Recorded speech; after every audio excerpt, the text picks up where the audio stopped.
Whenever you fall sick, your parents will take you to the hospital to determine the nature of your sickness. And when you get to the hospital, the doctor will take your blood to know the nature of the sickness. Once the blood has been tested, the doctor will know if it's malaria or anything else.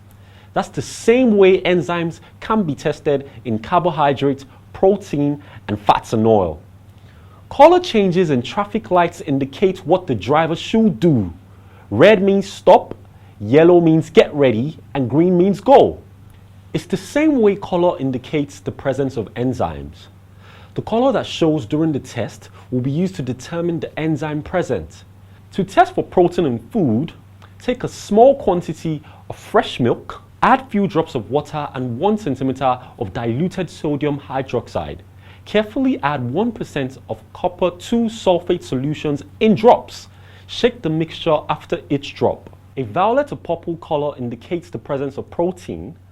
A pink color indicates the presence of peptones. This test is called the Bioret test. To test for carbohydrates in food, boil either yam or rice, add a few drops of diluted iodine solution to it. A blue-black coloration indicates the presence of starch.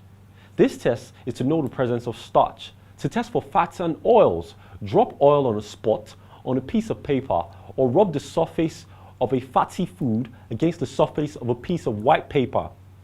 A translucent mark shows the presence of fat. The test is called the translucent mark test.